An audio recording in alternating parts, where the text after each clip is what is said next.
नमस्कार मित्रांनो, माझं नाव आहे वेदांग आणि मी तुमचं स्वागत करतो वेदांग गार्डनर यूट्यूब चॅनलमध्ये। आजच्या व्हिडिओमध्ये मी तुम्हाला सांगणार आहे की फेब्रुवारी मार्चमध्ये तुम्ही कोणत्या कोणत्या भाज्या उगवू शकतात। पहिली जी आपली भाजी आहे मित्रांनो ती आहे भेंडी किंवा लेडी फिंगर। आपण भेंडीला उगवू शकता मित्रांनो, खूप चांगल्याने भेंडी उगून जाते। दुसरं जो आहे आपलं ते काकडी। काकडी पण खूप चांगल्याने उगून जाते मित्रांनो, याचं वेल आहे त्या वेलला चांगल्याने सपोर्ट द्याल, फार छान उगून जाईल। तिसरं आहे मित्रांनो टमाटर। टमाटर पण खूप चांगल्याने उगून जाते, तसं जमिनीत लावलं आहे त्याला तुम्हाला एका महिन्यातच तुम्हाला पाहू शकता की खूप चांगले टमाटर लागून जातील। मग चौथा आहे मित्रांनो गाजर, अजून रॅडिश। गाजर रॅडिश दोन्ही उगवू शकतात, म्हणजे मुळा अजून गाजर। पाचवा आहे मित्रांनो मिरची। मिरची पण खूप चांगली उगून जाते।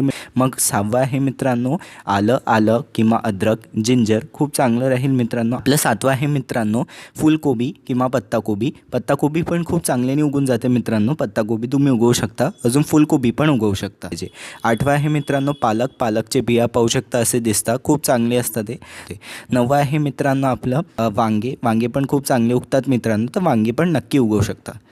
दहावा आहे मित्रांनो मेथी। मेथी पण खूप चांगल्याने उगते। आणि 11वं पॉईंटवर आहे ते आहे मित्रांनो आपलं कोथिंबीर। कोथिंबीरवर मी डिटेलमध्ये व्हिडिओ टाकलेला आहे चॅनलवर, तर त्या व्हिडिओला नक्की पहा। कसा वाटला व्हिडिओ आवडला असल्यास लाईक करा, शेअर करा, चॅनलला सबस्क्राईब करा, अजून व्हिडिओला शेअर करा आणि कमेंट नक्की करा। आणि व्हॉट्सअपचा ग्रुप जॉईन करू शकता झाडा संबंधित प्रश्न विचारण्यासाठी, त्याची लिंक कमेंट डिस्क्रिप्शन दोन्ही याच्यात टाकून दिली। स्क्रीनवर आता व्हिडिओ येत असतील त्यांना क्लिक करून आपण पाहू शकता। धन्यवाद।